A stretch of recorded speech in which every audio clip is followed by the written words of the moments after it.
What turns a regular guy into a total monster?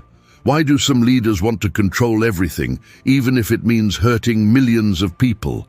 Let S jump into the super creepy minds of dictators and find out it's gonna be a wild ride. Chapter 1. Clues from Childhood. Let's start way back when dictators were just kids, kind of like you. A dictator is a cruel leader who seizes all power and doesn't care who gets hurt. They're like the worst bullies ever, but they grow up to boss whole countries. So why are they so mean?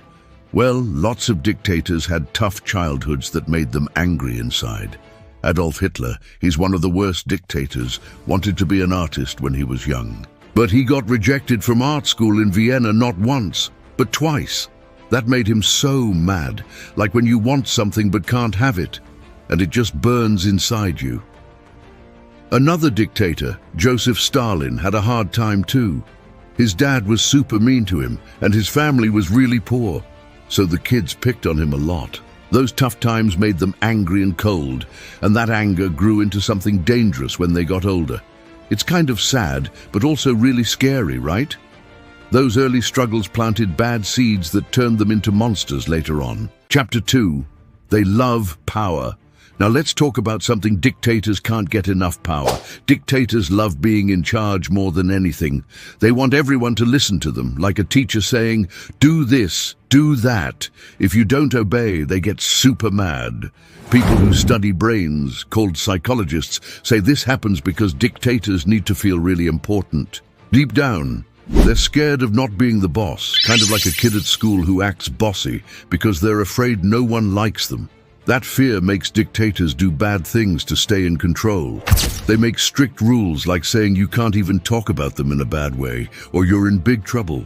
They'll punish anyone who doesn't agree with them just to show they're the biggest boss. That need for power makes them dangerous because they stop caring about what's right or wrong. All they care about is being in charge, no matter who gets hurt. It's pretty crazy, friends. It's like they can't stop wanting more power, even if it means being mean to everyone around them. Chapter 3. The Enemy Within. Let's peek inside a dictator's heart, or what's missing there. Dictators have a big problem inside. They don't care about other people at all. There's this thing called empathy, which means feeling sad when someone else is sad. Like if your friend falls and cries, you might feel bad too. But dictators don't feel that. It's like their hearts are made of stone, hard and cold. They can hurt people and not even feel sorry. Imagine seeing someone crying for help and just walking away. That's what dictators do, but way worse. Some dictators let their people go hungry while they lived in big, fancy palaces with lots of yummy food. They didn't care if whole cities were sad or scared, they just ignored them.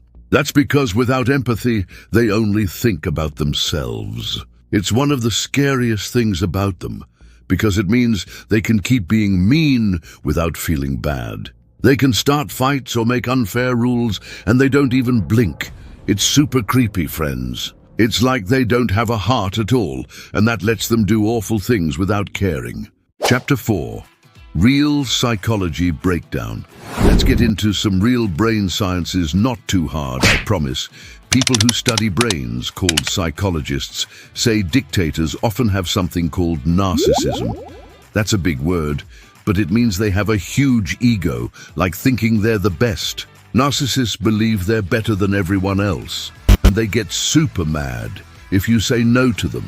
It's like a big tantrum. They also don't like rules unless they made them, because they think rules are for other people, not them. Some dictators even built giant statues of themselves to show off how great they thought they were. But deep down, they're scared they're not good enough, so they act mean to hide that fear. That mix of a big ego and secret fear makes them do really bad things like making unfair laws or starting fights just to stay on top. It's super dangerous because they'll do anything to prove they're the boss, even if it hurts lots of people. It's a wild way brains can work, friends. Their minds are playing a tricky game that makes them mean. Chapter 5. The Price of Power. So what happens when dictators chase all that power? It costs a lot, way too much. Their need to be the boss hurts so many people. sometimes millions. Let's talk about Pol Pot again, from our last video. He wanted total control in Cambodia, and his mean rules caused 2 million people to die. That's like a whole huge city just gone. People were so scared and sad, and Cambodia still feels those sad scars today, with families torn apart. It's really hard to think about, isn't it? But here's the good part. We can learn from this.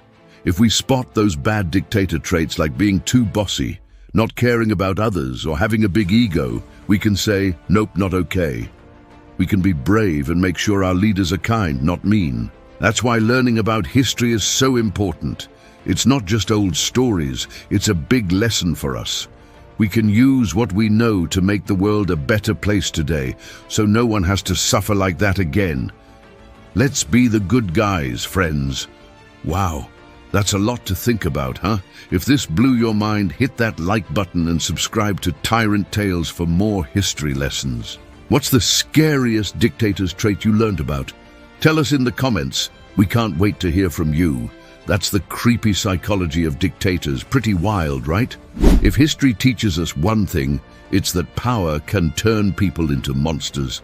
So stay curious, question leaders, and seek the truth. Give us a thumbs up, subscribe to Tyrant Tales, and tell us in the comments, which dictators should we cover next? Maybe Hitler or Stalin? We can't wait to hear your ideas. See you soon with more history lessons.